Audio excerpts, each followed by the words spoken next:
I think the First Lady should invite Peyton Manning to sit next to her. Not only is he an extraordinary football player, he's an extraordinary human being, he comes from an extraordinary family. I think he's a great role model for young people all over America. I think the First Lady should invite Marcus Luttrell, the lone survivor, so Americans can see on film, captured on film, what Americans fighting for freedom is really like in real life. Some of our roundtable regulars picking who they'd like to see as the Obama special guest at the State of the Union. More of their picks later. And now a unique take on the president's make-or-break moment Tuesday from the men and women who have helped craft the commander-in-chief's words. It's a huge night for the president, but also for a White House speechwriter. We met 4 of them earlier this week right down the street. Mr. Speaker, the President of the United States. This is one of the most hyped, most watched, arguably most important speeches a president gives, but it's a bear to write, isn't it? Yeah, maybe the least gratifying. Yes, it's the prize nobody wants. You said you'd rather write the speech pardoning the turkey than the State of the Union? In a New York Minute. He will not end up on anyone's dinner table, not this guy. Hey, those can be fun. Much more fun. We had something like 22 senior staff or cabinet officers who got to edit the speech in the staffing process before it went to the president. And that reconciliation process was just a total nightmare. John, you're the most recent doing this. Those weeks and days before the speech is done, is there kind of a scramble? It is the most hectic time in the White House for a speechwriter that you could imagine. And I mean, you know, there's 3 a.m., 4 a.m. nights leading right up into the speech. No matter how far in advance you try to plan, you're always changing the speech up to the last minute.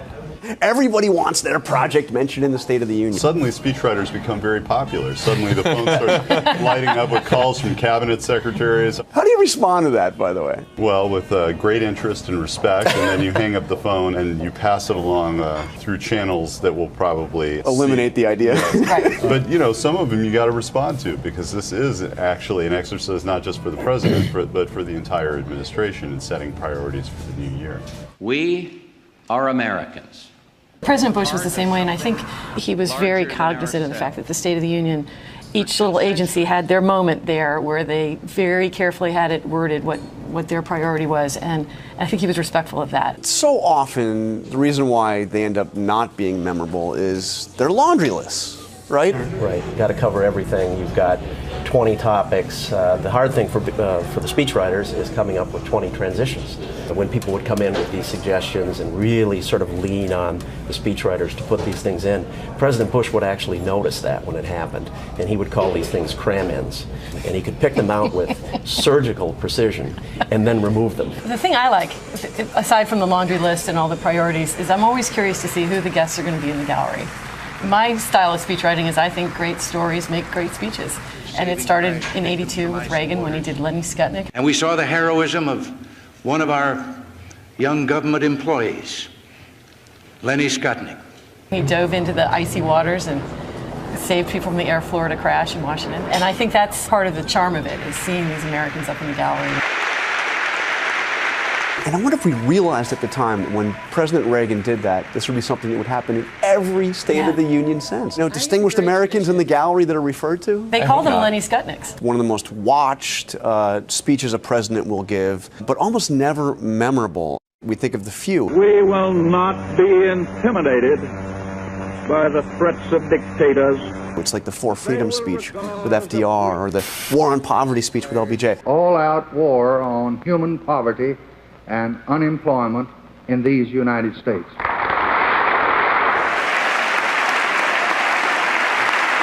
So, John, will President Obama in this speech achieve that measure of immortality with his State of the Union? Everyone in the White House will say, this is not going to be a laundry list this year. And then by the time you get to the speech, it's somewhat of a laundry list, just because, as you said, the president's giving his priorities for the country, for the year, on just about every topic, foreign and domestic. Jeff, as a speechwriter for President Clinton, he holds the record for the longest State of the Union ever. Yes, Actually, he holds 2 records, longest in time. We are fortunate to be alive. And this is our moment. And longest in words. Again, we are here in the sanctuary of democracy. And those were two different speeches. I believe those records are going to stand for some time. Wow. One of the tricks with the State of the Union, I always thought, was how are you going to get into this speech? You have the visuals, which are so great, and you have the salutations at the beginning. Mr. Speaker.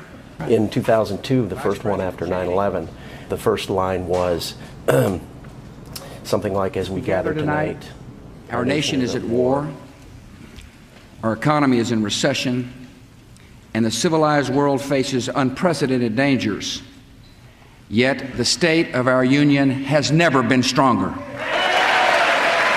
It's rare when you're reporting so much bad news, so much ominous news, but that's the way to bring it home, to declare that the state of our union is strong, and it was at that time. In fact, Mary Kate, we've only seen one president, one time, ever definitively state that the State of the Union was not all that not good. And I must say to you that the State of the Union is not good.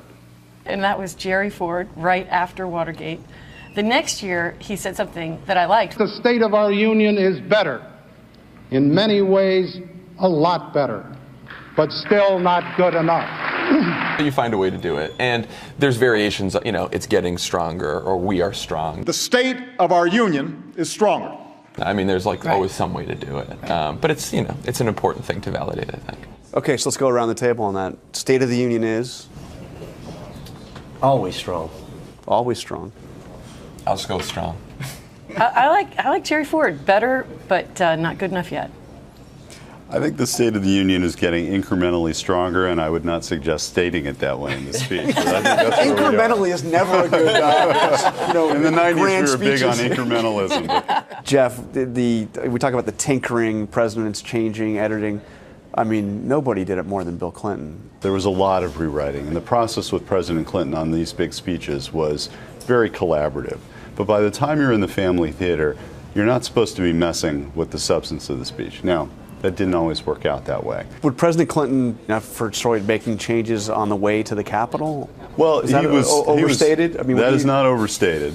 What is it that makes a great speechwriter? Listening to your boss as much as possible. You just focus on the matter at hand and don't overwrite. You regularly get paragraphs crossed out and people say, no, no, no, that doesn't sound like me or whatever. And if your attitude is, oh, you ruined my masterpiece, you're not going to last very long. Our thanks to the speechwriters. We'll be right back. I believe the First Lady should invite Miles Scott back here because he is a symbol of hope and resiliency. They need to go hunt down some good cases that they can highlight of people that have been helped by Obamacare instead of hurt by Obamacare. And then, if that doesn't work, she might want to bring her personal trainer. Maybe we can all get down a routine on how to get some of those famous arms. I think the First Lady should have an empty chair in her box to represent the millions of Americans who have been left out of the partisan political process in Washington, D.C., and who have felt absent from any economic gain over the last generation, and who feel like they don't have their voices heard.